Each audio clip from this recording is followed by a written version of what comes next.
Assalamualaikum warahmatullahi wabarakatuh.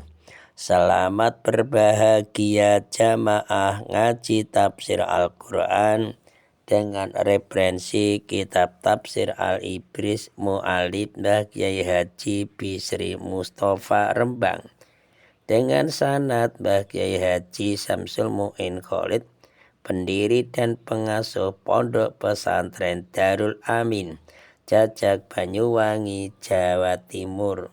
Semoga berkah. Amin. Dilanjutkan surah Ali Imran ayat 29 dan ayat 30 dengan tema larangan menjadikan orang kafir sebagai pemimpin. A'udzu billahi minasyaitonir rajim. Bismillahirrahmanirrahim.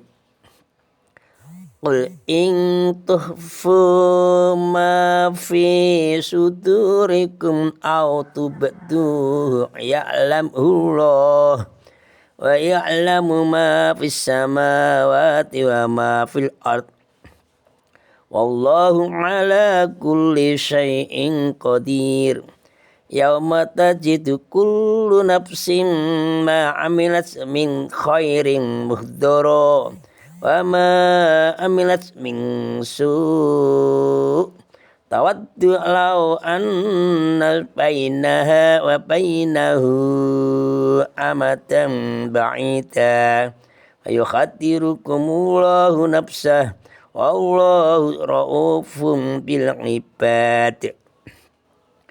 Qul dawa sira Muhammad sallallahu alaihi wasallam, ing tuhfu amun padha nyamaraken sira kabeh ma ing barang fi sudurikum kang tetep ing dalem pira-pira dada ira kabeh autu beduh utawa nglairake sira kabeh ing ma ya'lamhu mongko mirsani ing ma sapa Allah Gusti Allah Ta'ala wa ya'lamu lan pirsa sapa Allah Ta'ala ma ing barang fisamawati kang tetep ing dalem pira-pira langit wa malan barang bil arti kang tetep ing dalem bumi wa Allah utai Gusti Allah Ta'ala ala kulli syai'in ing atase saben-saben suci iku qadirun kuwasa. Ayat 30.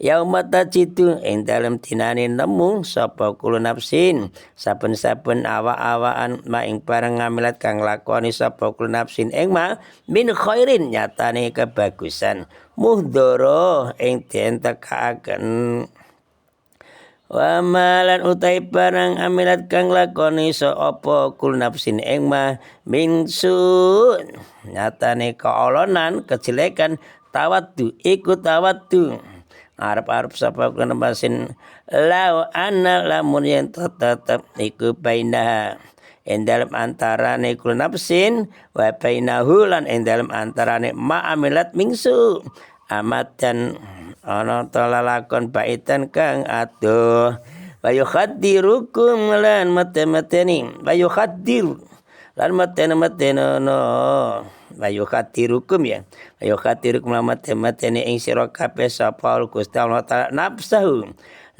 ing date Allah Ta'ala wa lahu ta Gusti Allah Ta'ala iku raufun akeh walase bil ibadi kelawan pira-pira kaulane hamba Allah, hambanya Allah. Ayat 29.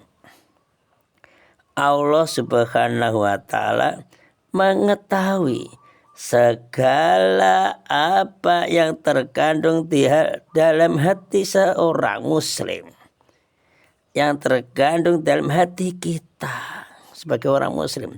Ketika orang itu atau kita mengadakan hubungan yang akrab dengan orang kafir, tahu saja apakah karena mereka suka kepada orang kafir atau kita suka orang kafir, atau itu dilakukan karena maksud untuk menyelamatkan diri, Allah tahu. Kalau ini seorang muslim berbuat demikian, kok karena memang cenderung kepada kekufuran, larinya ke situ, tentu Allah akan menyiksa orang Muslim itu yang ikut kafir. Sedang kalau apabila mereka orang Muslim atau kita juga melakukan itu untuk memelihara diri dan hati mereka tetap dalam iman, memelihara diri dan hati kita tetap dalam iman, Allah Subhanahu wa taala akan mengampuni mereka, akan mengampuni kita, dan tidak akan mengazab atau menyiksa mereka, atau tidak akan mengazab menyiksa kepada kita. Atas apa? Pekerjaan yang tidak merusakkan agama dan umat ini.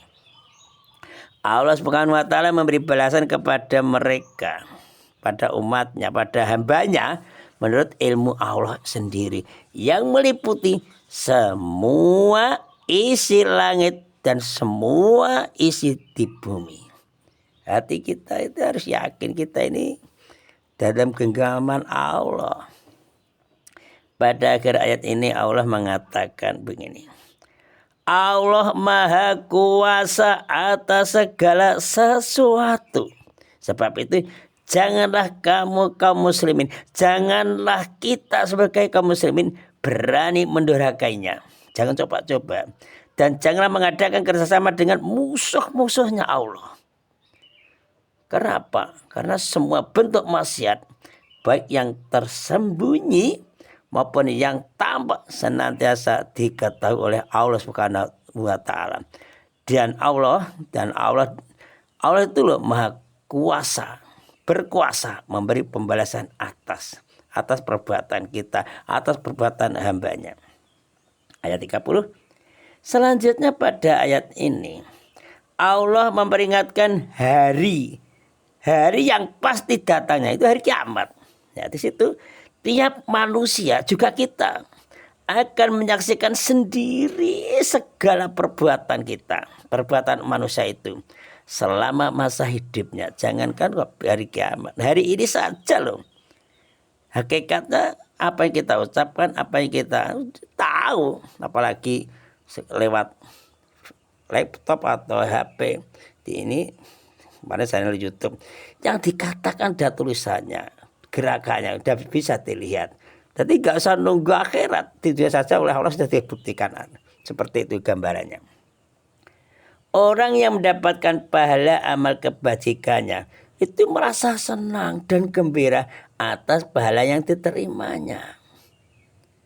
Nah, sedangkan orang akan menyaksikan pula kejahatan-kejahatannya dan menginginkan kejahatan itu dijauhkan daripadanya itu loh. Kemudian Allah mengulangi lagi ancaman Allah dengan memperingatkan manusia terhadap siksaannya. Yaitu hendaklah manusia takut akan kemurkaan Allah. Kadang-kadang kita sering tidak takut kemurkaan Allah, biasa-biasa saja. Kita harus takut kemurkaan Allah. Dengan cara apa?